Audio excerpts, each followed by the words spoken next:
At T-Mobile, our critical mission is providing unparalleled 5G coverage for when connectivity is mission critical. Introducing T-Priority, America's best 5G network experience for first responders, even in times of congestion. More capacity, faster speeds, better coverage. T-Priority from T-Mobile, built for tomorrow's emergencies, ready today. Discover more at t-priority.com. For qualifying organizations on eligible rate plans, coverage not available in some areas and may be impacted by emergencies. This episode is brought to you by Coffee Mate. After watching this season of the HBO's original series, The White Lotus, this is the tropical getaway I needed. One more pina colada, please. Hey, you're not on mute. Oh, I thought I was in paradise. Turns out it was my Coffee Mate. Coffee Mate Pina Colada and Thai iced coffee flavored creamers. Inspired by the newest season of HBO's original series, The White Lotus. For the love of coffee. Try now. Even when I work with my therapist and she's like, what do you want, Jill? What's the end goal? What do you really want? And what I really want is just for one adult in my life to sit down and tell me the true story. I'm tired of having to come up with all of these fantasies in my head. I don't want these fantasies and these unanswered questions. There are still people alive who can answer my questions. And welcome to DNA Surprises, a podcast that delves into the world of unexpected DNA discoveries. I'm your host, Alexis Auersalt. In July 2021, my life took a surprising turn when I found out that I'm an NPE, a person who has experienced a non-paternal event. In other words, my biological father isn't who I thought he was. Join me as we explore the stories of NPEs, adoptees, and donor-conceived people and their families. Get ready to unravel the astonishing journeys that begin with a simple DNA test. This is DNA Surprises. Something that I've heard happen more than once on this podcast is a situation that goes something like this. People are having an argument. A mother and child, a husband and wife, both parents with their child, or some other combination. And then, in the heat of the moment, someone reveals the truth. So-and-so isn't your real dad anyway. And then, just as quickly as it was blurted out, it is taken back, dismissed, forgotten about, or explained away for years, until decades later, a DNA test brings the truth to light. In this week's episode, Jill shares her version of this story. Her story is ultimately one of resilience. From childhood abuse to cancer diagnoses to her NPE, she discusses the truth as she knows it and how she emerged from her challenges with the goal to inspire others to persevere in the face of adversity. Thank you, Jill, for sharing your story. hello there. My name is Jill Krzyzewicz. I am 48 years old, and I am from Dunkirk, New York, which is just south of Buffalo. Well, I want to start off by saying, just like everybody else, thank you for letting me be here and telling my story. Like all NPEs out there, I'm grateful for all of these platforms. And I have binged pretty much every episode out there. And I will admit there was a part of me that was trying to discount my story a little bit because I am an NPE who had a little bit of an inkling. And so I was trying to discount my story that it really isn't a true DNA surprise. But I do want to assure you that when I found my truth through Ancestry, my Ancestry test, it was every bit as shocking and pivotal and crazy as all of the experiences that I've listened to. And a theme that I heard in many of the podcast interviewees is that there was something inside of them that always knew. And so I could relate to that. And I realized this is where my story is similar. And I would love to start with a story of, I grew up in a typical house with a pretty normal family, but that would be a lie too. So I'm not going to start my story like that. Right. The truth of the matter is, I was raised in an extremely dysfunctional and toxic family. My mother and father led pretty crazy, wild party lives back in the mid-70s, and they were very, very big alcoholics. My mother was extremely promiscuous. My father knew this. She was void most of the time. So as a little girl, we spent most of the time in our house with either a babysitter or my father when he was home from work. And when he was home from work, he was always drinking. I remember him to be a very gentle drunk, but there was a big incident when I was just about turning 4 years old, where he did go into a drunken rage for the first time that I had ever seen. And I unfortunately was on the tail end of that drunken rage. And my father had thrown me at the ceiling, and I fell down, to the ground, and both of the bones in my leg were broken. Wow. My mother came home and basically beat the crap out of my father. And, what are we going to do? What are we going to tell the emergency room? And we then rehearsed this whole story about how I was going to lie, that I was jumping on the bed and fell off. And it went just like that. And we never spoke of it again. But I will say in hindsight that that is the moment that I disconnected from my father in any form of father-daughter relationship we may have had to that point. The craziness ensued and continued in my house, though it wasn't physical toward me. And my parents got divorced a short time later when I was just about 6 years old. And I wish I could say that my life took a turn for the better here, but actually things got way, way worse. My mother immediately remarried to a man who happened to be the man that she was having an affair on my father with already. And he was a complete monster. There was a lot of domestic violence in our house. And by that, I mean daily occurrences of him just beating the crap out of my mother to a bludgeon. And we three children had front row seats for that. I should mention I had an older brother, 2 years older than me, and a younger brother, about 3.5 years younger than me. This continued for several years, cops at our house on an almost daily basis because the neighbors would call, and CPS visits with us getting pulled out in the classroom to be interviewed. And back then, police just didn't dabble in domestic disputes like they do today. We were just left to live that life. And it was several years of sheer hell. And did you still see your father during that time? We did. We had Saturday visits with my father, and they were difficult because my father also immediately remarried to a woman who had 4 children of her own. So it was almost like he left our life and assumed a new one. And when we went there, because of this dysfunction we had at home, we already felt like outsiders. The visit would go quickly. He was one of the people that was calling the police on my mother and her husband. He did make attempts to get us out of the household at that point. But I wouldn't say, I don't know that I could say that us kids going to his house would have been any better. Yes, there wasn't violence going on there, but he was still, very heavy into drinking, and I just wasn't comfortable being around him. But yeah, we did visit with him on Saturdays. And then when I was about 11 years old, this is where my NPE story actually begins. So when I was about 11 years old, my mother and I got into a real heated argument. And I was lashing out at her about her subjecting us to this life, and I can't stand living like this anymore, and I'm going to go live with my dad. And her words back to me were, "Go ahead. He's probably not even your dad anyway." And then she uttered the name of a man who potentially could be. Now, I have to preface this with, my mother was very mentally ill. I can give her that title now. Back then, I didn't know it. I just thought she was crazy because she was on drugs and she was drinking. But she was a narcissist, and she had a very spiteful, hurtful tongue, and she would lash things out at my brothers or my father or anybody at any given day. So when she said this, I really didn't take it for gold.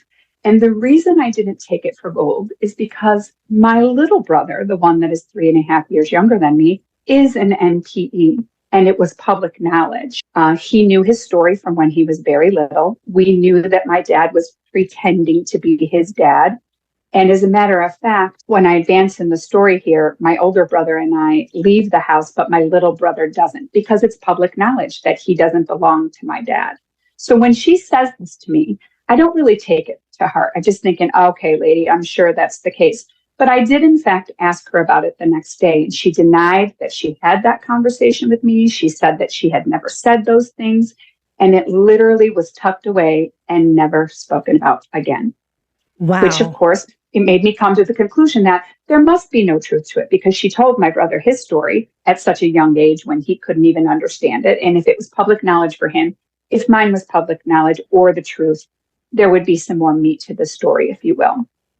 So as I said, my older brother and I soon leave the house. We literally came home from school a short time later to our bags packed on her front steps. And she told us that her new husband was tired of us and that he said it was us or him, and she was choosing him. And my older brother and I were now shipped off to live at my dad's house. Now, as I mentioned, we didn't really have a great relationship with my dad. So I was there for a very short time before going to live with his mother, my grandmother, who, thank God, was a constant in our life and was just a heaven-sent angel. We had really decent grandparents on both sides of the family.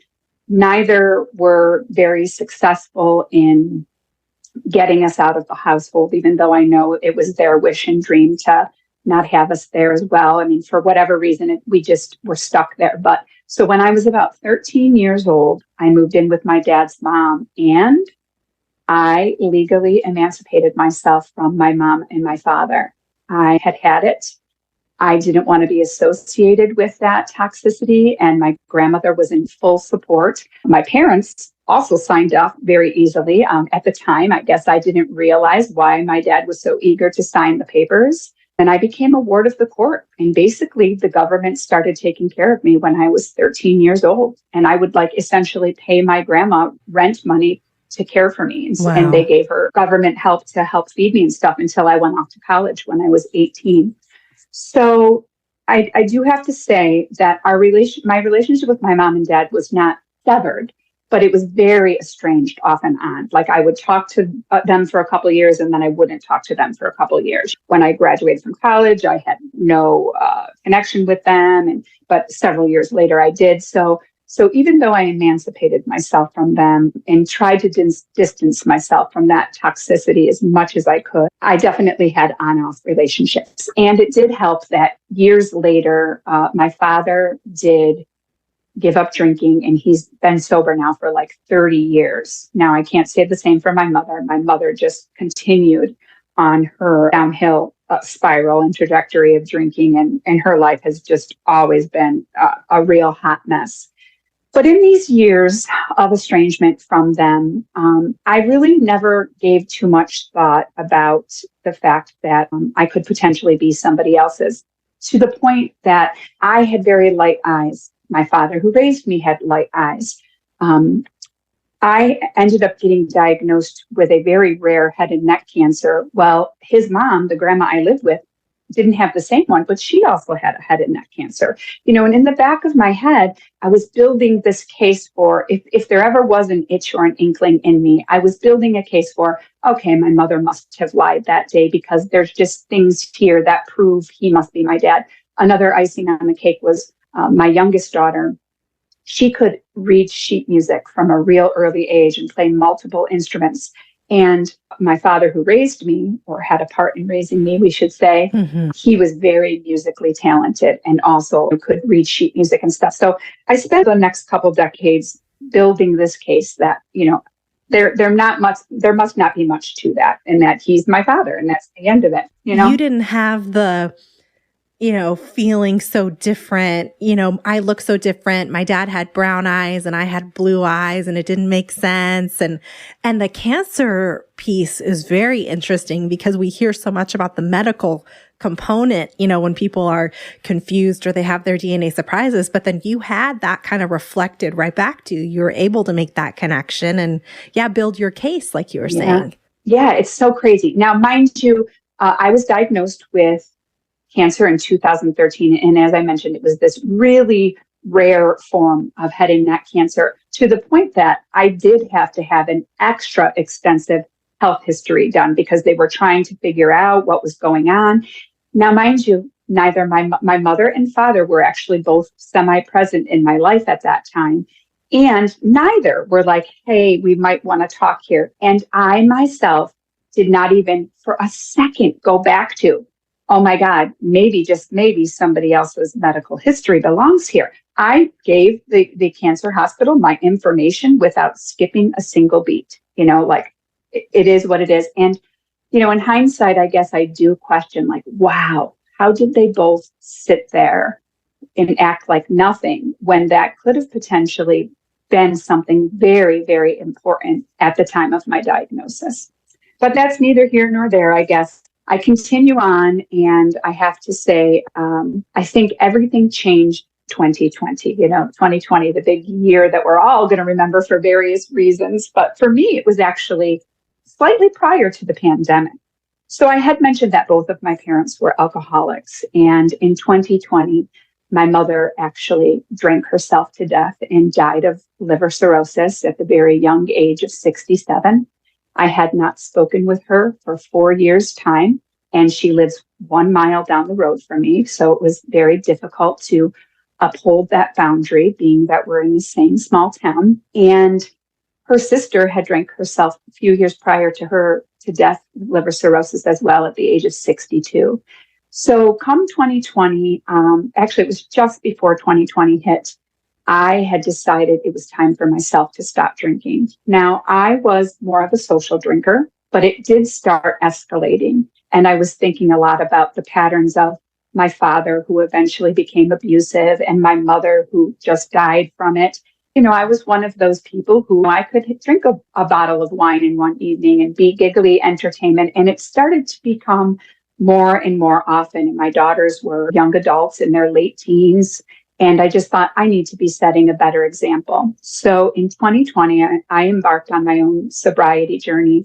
And that was the absolute beginning to all of the healing that needed to take place. I did not realize what I was suppressing. I did not realize what I was shoving down and not facing. And when my mother died, it was the green light to finally know my truth. I felt almost as if she were itching me from the other side, saying, it's time. Because had I made my discovery when she was still alive, things would have been nasty and messy, because that's the type of person she was. She would have made it all about her. She would have attacked people. It would not have been her fault. And it would have just been very ugly. So I do believe in the divine timing of things. So shortly after I started that sobriety journey, I decided it was time to know my truth for sure. So I have to preface this with, I had no idea about Ancestry.com other than literally the commercials you see on TV or in your Facebook feed. Like, I knew it was a test. That's about it. I had never gone to the website. I had never looked at a tree. I knew nothing. But I had decided that I was going to do it. So I called up my older brother and I just said, hey, will you do an Ancestry.com test with me? I just want to see. I'm just dying to know if we're full siblings or half siblings, because there was no doubt that he was my dad's son. They looked exactly like each other. Again, they had the musical thing in common. They were just two peas in a pod. He agreed. So I ordered the 2 kits. In my mind's eye, I just thought that we were going to get this report that said, like, oh, you're 100% brother and sister, or oh, you're half brother and sister. I never in a gajillion years thought about all the other things that could come with it.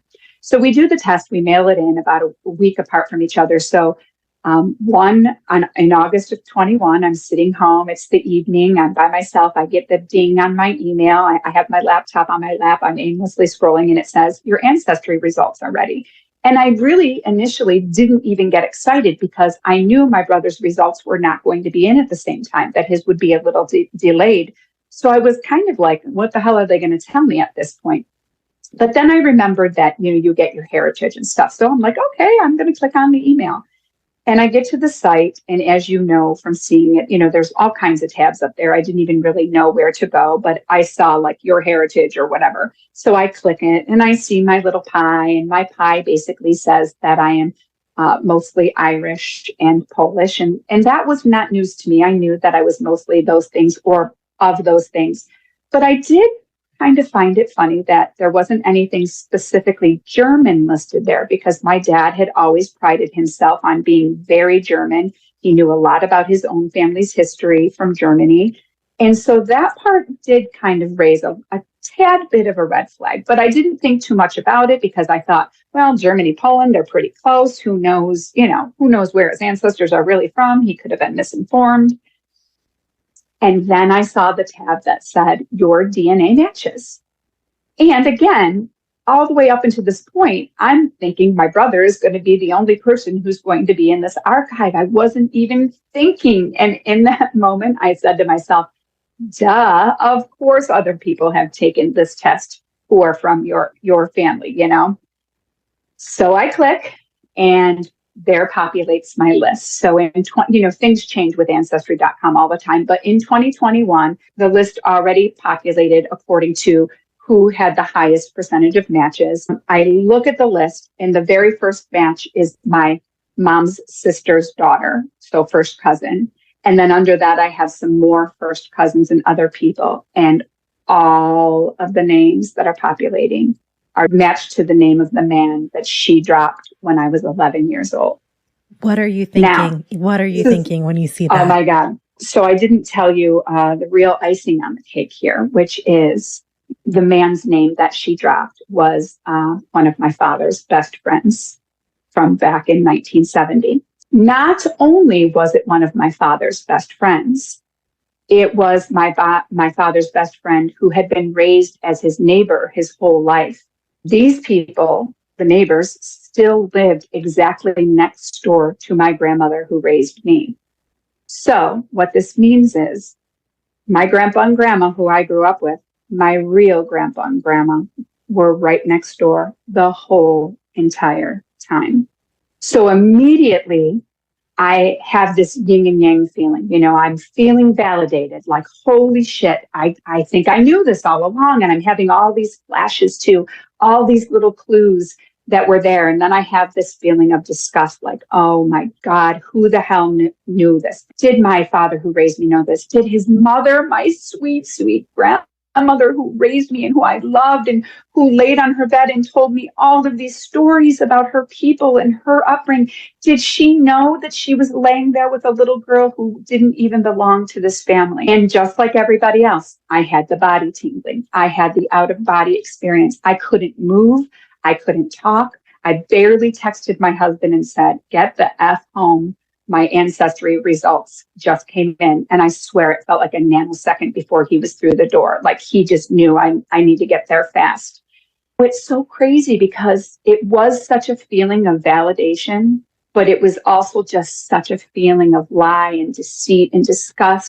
I'm currently writing about it now, and I liken it to, I couldn't tell if my world was being turned right side up or upside down. And I'm 2 years out. And I'm still dealing with those types of emotions on an almost daily basis.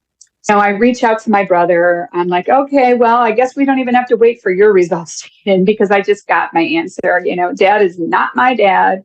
She was telling me the truth. And here's the irony.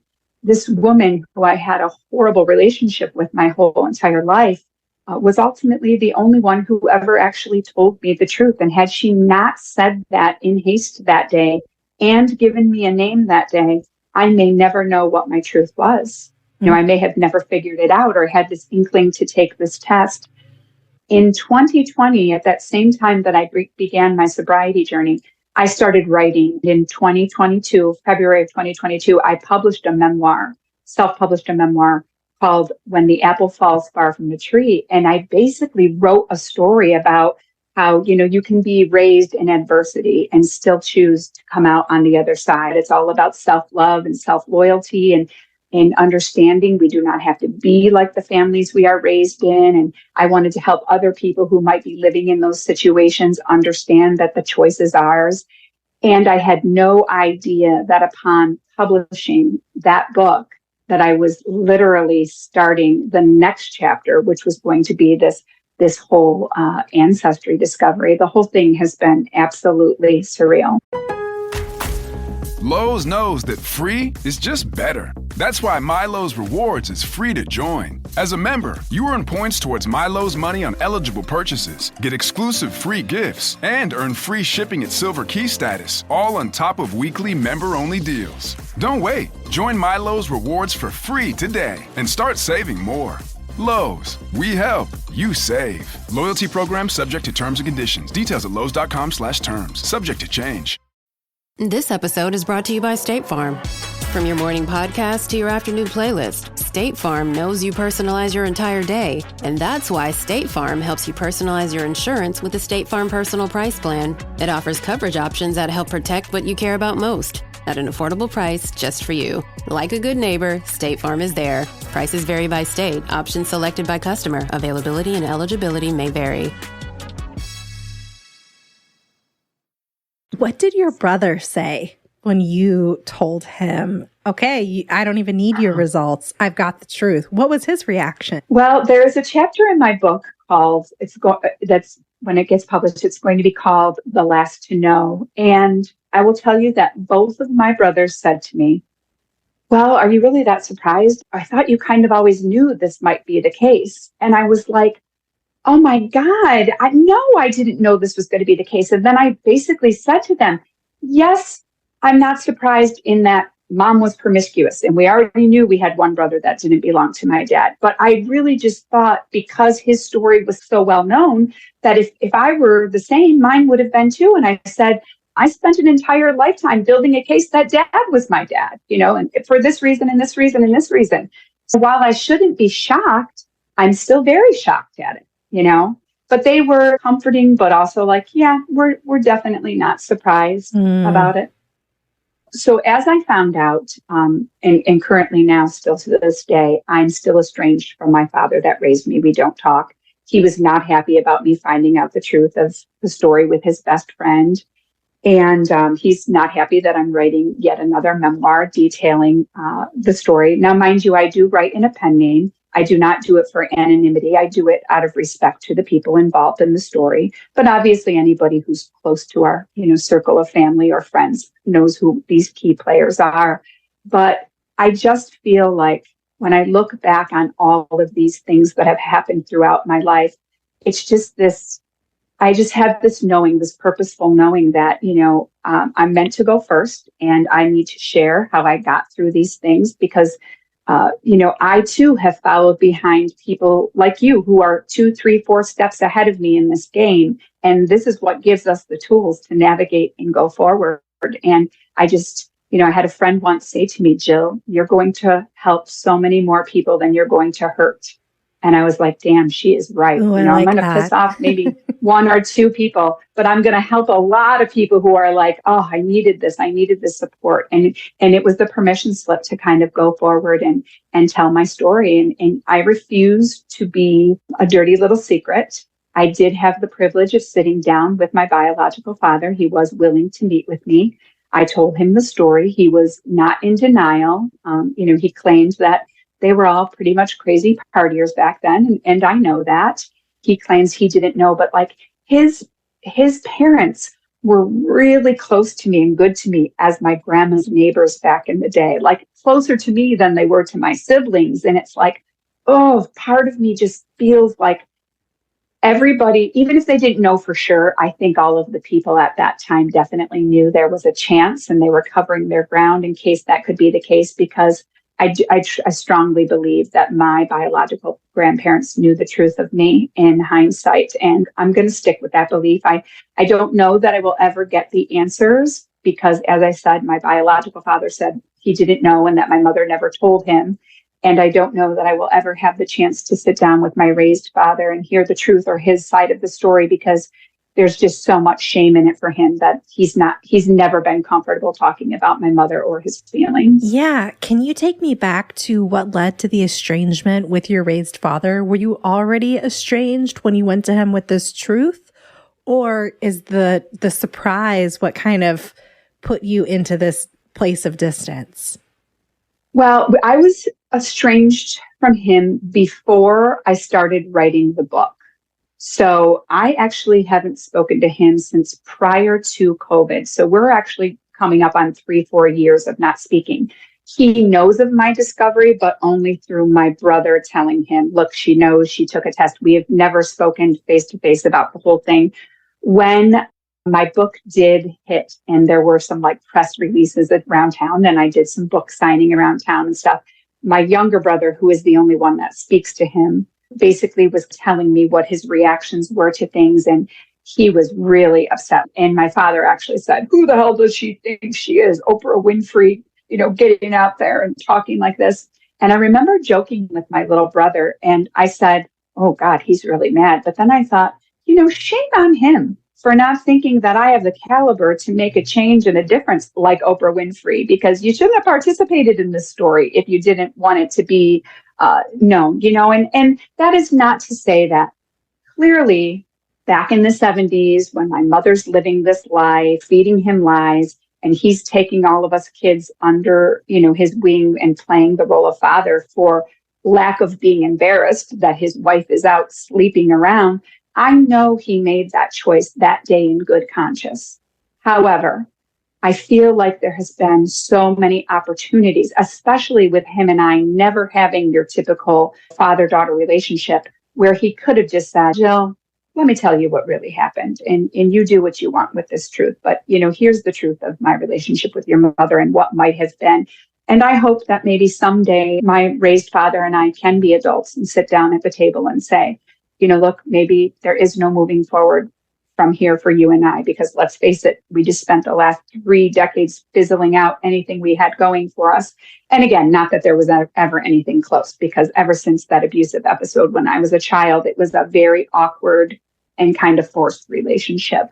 But I do hope that maybe someday he will sit down with me. And I also have the whole thing with my biological father is kind of a little bit of a mess too, in that we are still in the same area. I know his 2 sons very well. They know that they are my half brothers. One of them is actually in the circle of friends of my husband and I. And initially they were super excited and like, yeah, let's do this, little sis. But because their father, our father, still hasn't come to accept it or be able to speak it out loud, they've pulled back and are very reserved, because they're obviously honoring their father's wishes that he's just not ready to acknowledge it. So 2 years' time, there really has not been any forward movement, which is very disappointing. My daughters have cousins that are here that they don't even know. And I want to end the generational, cycles and patterns and lies that don't serve anybody. And let's just call a spade a spade. This was nearly 50 years ago. Let's move forward. It's my wish. You kind of answered my next question, which was, what connections have you been able to make with your biological father's side? So you have 2 brothers there, but not particularly close now. You said that one of them is in your social circle. So do you see him often and you just don't talk about it, or what is that like? Well, it's funny because we don't not talk about it, but we don't really talk about it. I mean, when he comes up to me in a crowd, he'll be like, hey, sis. And even his older brother, who didn't know me on a personal level, he was very sweet when he first met me and was like, oh my God, I think about all these years we missed together. You could have, been an aunt to my children. And it very, very touching. And everything initially had so much potential and so much hope. And then, like I said, it was just their dad withdrawing from what he originally said, which was his original statement to me was, let me take this to my sons and see how they handle it. And if they're okay with moving forward, then that's what we'll do. And then his sons were okay with moving forward, but he changed his mind.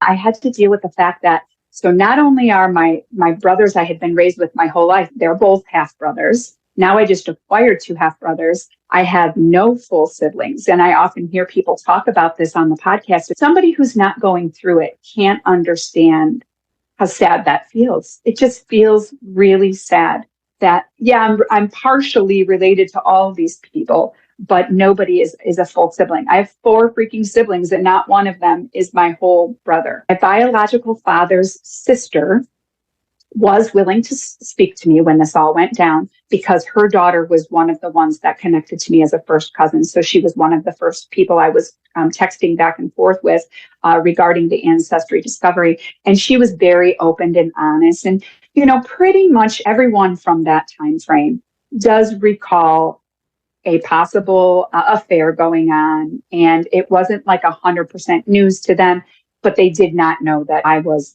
the child, or at least that's the story everybody is going with. Fast forward to 2 years now, and I told you there's been little movement, but that same cousin and aunt are trying to work something out. There's a family reunion coming up later in July, and I'm not going to go to the family reunion, but they're going to try to get some of my bio dad's other siblings to sit down at a table and meet me and stuff, because I guess they are all curious and more open to it. And yes, they have been tiptoeing and taking it cautiously because they don't want to, get their brother upset as well. But they seem to be ready to be a little more welcoming and get curious. So I'm super excited about that. Cross your fingers for me. Yeah. Oh, I hope it goes well.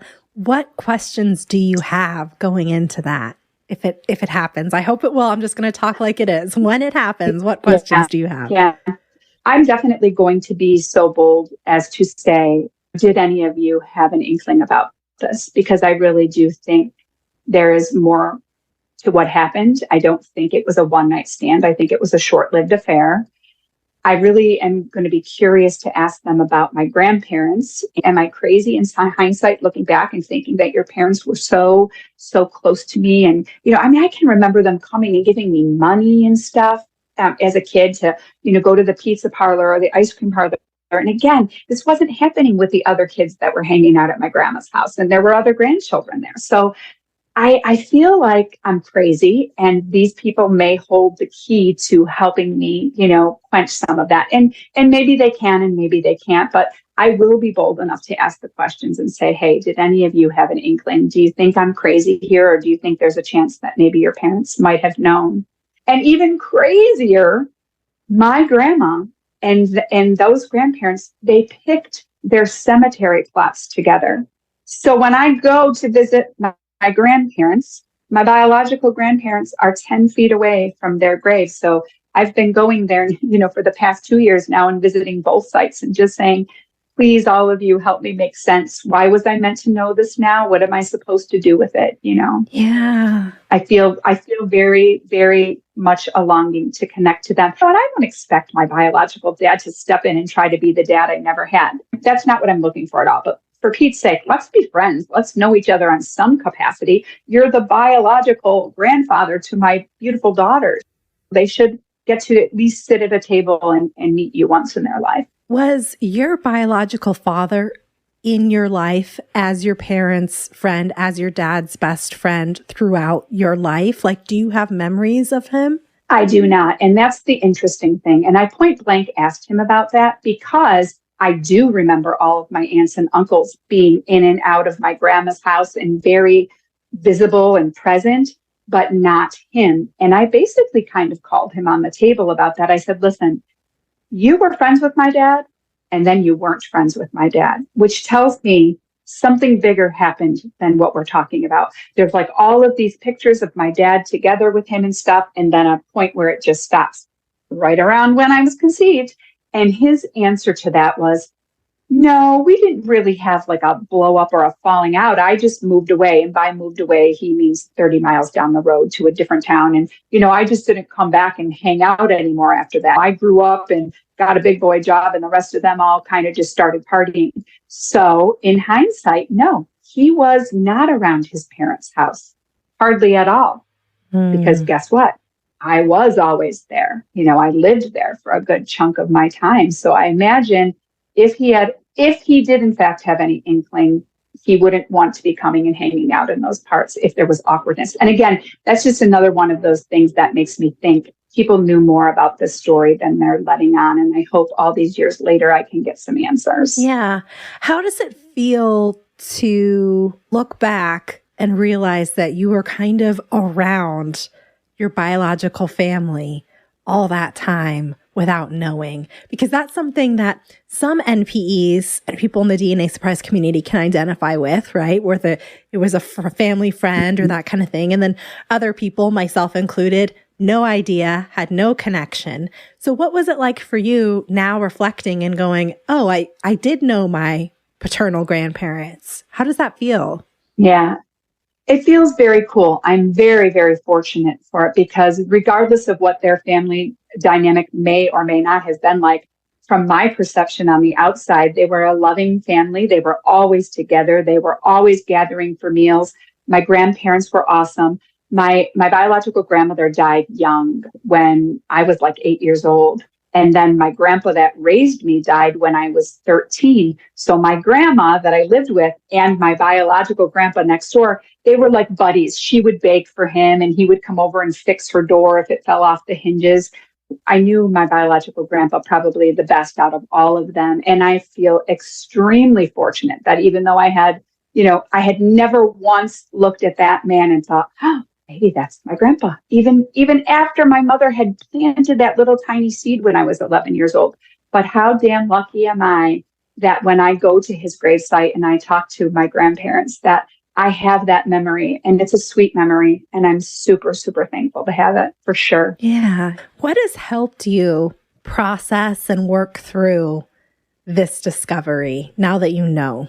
Well, number one is obviously all of these podcast platforms. In any situation, even when I was, surviving and thriving through cancer, the first thing you do is you go find groups of people who are in it, in the trenches, who understand it, because there is nothing like connecting to people who 150% get where you're coming from. So originally, the very first thing that happened was I started finding these podcast communities and healing through listening to these stories and understanding that my feelings were, number one, valid, and number two, still ongoing and processing, and that it was going to be something I was never going to fully come to terms with, but rather learn to live with every single day.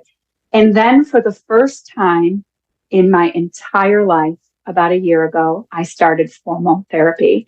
And my therapist is trained in EMDR, and I have been doing some wonderful, wonderful, groundbreaking, moving therapy sessions to go back to that little Jill and help heal a lot of the trauma that came in my life. I mean, obviously, the NPE thing is just one little piece of some truly horrific events that I have gone through in life. But the therapy has really helped me in forgiving the situations and forgiving my parents.